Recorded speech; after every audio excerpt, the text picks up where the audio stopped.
శ్రీ గురుభ్యో నమః. సరస్వతి నమః. భక్తులారా, సత్సంగంలో భాగంగా ఇప్పుడు మనం భాగవత మహాపురాణం నుండి కొంత భాగం చెప్పుకుందాం. నేటి వరకు మనం 7 స్కందాలు పూర్తి చేసాం. 8వ స్కందాన్ని 31 భాగాలుగా చెప్పుకున్నాం. 32వ భాగం ఈరోజు చెప్పుకునే ముందు వ్యాసవారిని ప్రార్థన చేసుకుందాం. వ్యాసాయ విష్ణురూపాయ వ్యాసరూపాయ విష్ణవే నమో వై బ్రహ్మనిధయే వాసిష్ఠాయ నమో నమః. ఆంజనేయం మహావీరం బ్రహ్మవిష్ణు శివాత్మకం కరుణార్క ప్రభం శాంతం ఆంజనేయం నమామ్యహం.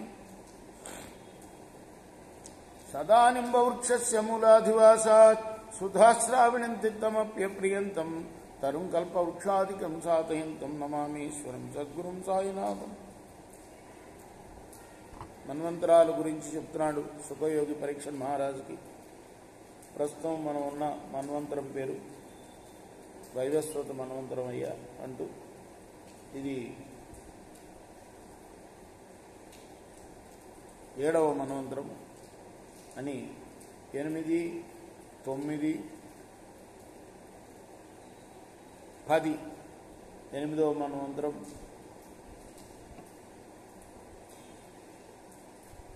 పేరు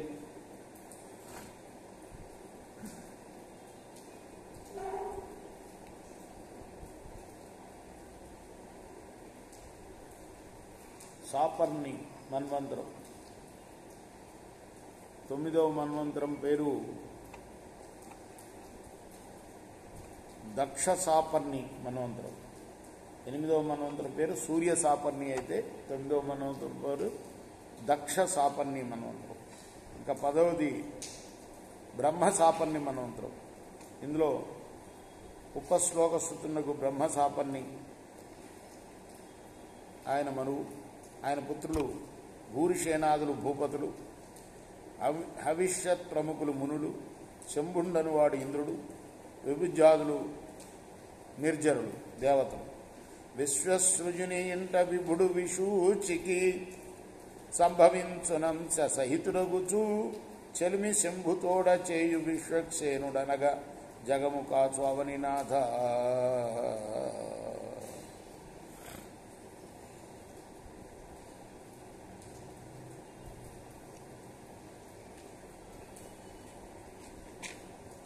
మరియు తదాగమిష్యత్కాలమున ధర్మసాపర్ణి 11వ మనువు అవుతాడు.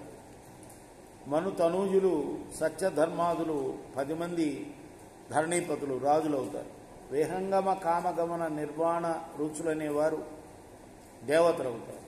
వైధృతుండనేవాడు ఇంద్రుడు అవుతాడు. అరుణాదులు ఋషులు అవుతారు. అంబుజాత నేత్రుడాను సూర్య సూనుడై ధర్మసేతువనక తగ జనించి వైభవాఢ్యుడగుచు వైధృతుడలరంగ కరుణ త్రిజగములను కావగలడు. మరియు తద్భవిష్యత్ సమయమున భద్రసాపర్ణి 12వ మనువయ్యడి. అతని నందులను దేవవాత్ ఉపదేవ దేవజ్యేష్ఠాదులు వసుధాధిపతులు అంటే రాజులు అవుతారు. ఋతుధాముండను వాడు ఇంద్రుడు అవుతాడు. హరితాదులు వేల్పులు అంటే దేవతలు అవుతారు. తపోమూర్తి తప అగ్నిధ్రకాదులు ఋషులు అవుతారు. అందు జలజలోచనుండు సత్య తపస్సు నృతులకు సంభవించు తనయుడగుచూ ధరణి కాచు నంచత స్వధామాక్షుడై మనువు సంతసింప మానవేంద్ర. అంటే హరి ఇన్ని అవతారాలు ఎత్తాడనమాట. ఒక్కొక్క దానిలో ఒక్కొక్క మన్వంతరంలో. ఇందాక మన్వంతరం వైధృతుడు. ఈ మనం ఇప్పుడు చెప్పిన మన్వంతరం ఏదైతే ఉందో 12వ మన్వంతరంలో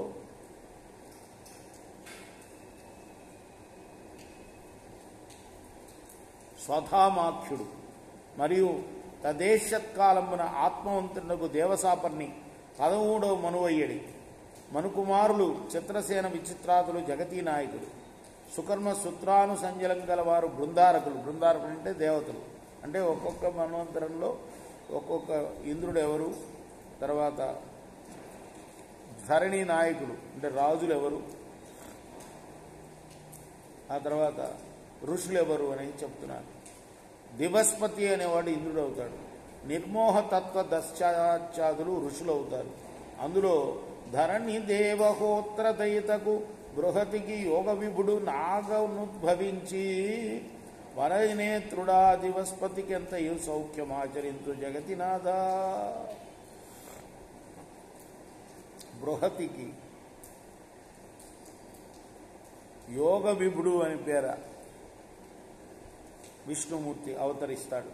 దేవుడు అంటే ఒక్కొక్క విష్ణువు అంశ ఒక్కొక్క అవతారం ఎలా ఎత్తుతారు అని చెప్పి. మరియు అతడు వచ్చు కాలంబన ఇంద్రసాపర్ని 14వ మనువయ్యాడు.